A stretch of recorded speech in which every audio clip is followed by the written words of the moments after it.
al-ain hakun, kata Nabi SAW, adanya ain atau mata yang jahat itu adalah benar.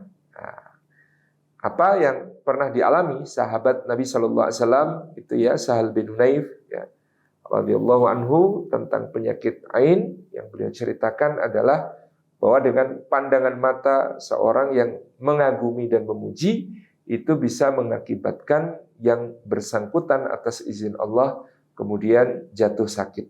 Nah, biasanya yang lebih riskan, yang lebih rawan, yang terkena semacam ini itu pada anak-anak karena mereka belum memiliki pertahanan iman yang kuat yang dihasilkan dari ibadah-ibadah mahdoh maupun zikir-zikir mereka kepada Allah Subhanahu wa taala.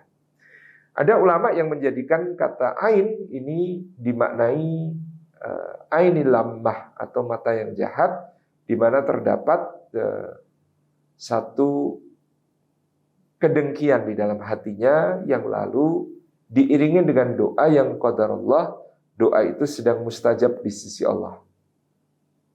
Ya, ini bisa kita lihat di dalam peristiwa, dalilnya peristiwa yang ada di dalam surah Al-Kahfi tentang dua pemilik kebun. Nah, yang satu kebunnya luas, kebunnya besar, dan di dalamnya sudah menjelang panen, ranum-ranum begitu menggiurkan ya.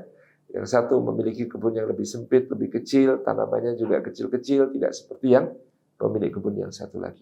Ketika pemilik kebun yang pertama ini kemudian memamerkan, membanggakan, ya, dan melalaikan dirinya dari Allah dengan kebun yang sangat makmur ini, maka orang kedua memberi peringatan.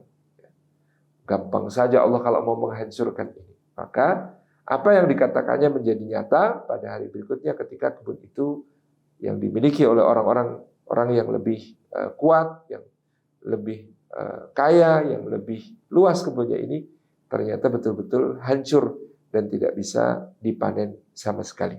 Nah, di sini para ulama kemudian menerjemahkan ain ini mata yang jahat, kedengkian yang diikuti dengan doa yang mustajab di sisi Allah Subhanahu wa taala. Ya qadarullah, ada saja sebabnya orang itu bisa doanya mustajab meskipun dia sedang dirasuki oleh penyakit dengki. Tapi ada juga ulama yang menambahkan selain dengki ada yang namanya ain dalam arti kekaguman pun yang berlebihan bisa membuat yang bersangkutan ini ya mendapatkan madarat, mendapatkan bala, mendapatkan satu keadaan yang merugikan. Kenapa? Karena seharusnya dia mengagumi Allah Subhanahu wa taala, tapi dia justru mengagumi makhluk yang dengan itu menjadikan makhluk yang dikagumi ini kemudian dilemahkan atau mendapatkan satu madarat. Nah, ini juga pengertian ain dalam bentuk yang lain. Bagaimana cara kita terhindar dari ain? Yang pertama, menghindari dan menjaga diri dari berlebih-lebihan memuji sesuatu atau mengagumi sesuatu atau ujub diri kita karena sesuatu yang ada dianugerahkan Allah kepada kita, tentang harta kita, tentang anak-anak kita, tentang keluarga kita. Ya, kita menghindari memuji berlebihan atau ujub atau merasa bahwa diri kitalah yang punya andil dalam kebaikan itu. Bagaimana kalau dipuji, maka kita kembalikan ya pujian itu kepada Allah Subhanahu wa taala dengan kita mengucapkan, kalau dalam surah Al-Kahfi tadi yang dituntunkan adalah Masya Allah la quwata illa billah.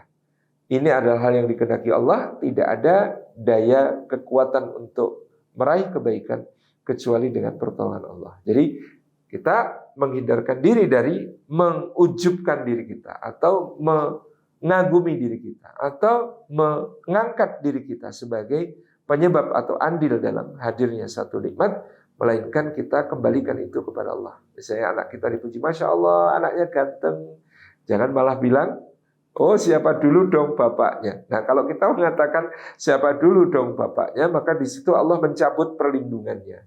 Karena apa? Karena kita membanggakan diri kita. Allah menguji, kalau kamu memang yang punya andil dalam menjadikan dia ganteng, coba lindungi kalau kamu memang bisa. Ternyata kita tidak mampu untuk melindunginya tadi dari ain, dari mata yang jahat. Maka setiap kali dipuji, kita mengatakan Masya Allah la quwata illa billah. Bukan suudon, ya. Tapi kan di antara orang muji itu ada yang mujinya tulus, ada pula yang mujinya tidak tulus. Ada yang muji dengan rasa iri dan dengki yang muncul, gitu ya. ada pula orang yang memuji dengan rasa ingin agar nikmat itu pindah kepada dia dan lain sebagainya. Maka kita memohon perlindungan Allah atas nikmat itu dengan mengatakan Masya Allah la quwata illa billah. Itu yang kita lakukan terhadap segala hal. Wah, mobilnya baru ya Pak, Masya Allah quwata billah. Alhamdulillah Mas. Ya, yang penting bisa bermanfaat gitu ya. Kita mengatakan begitu. Ini mengembalikan kepada Allah sehingga insya Allah tidak terkena air.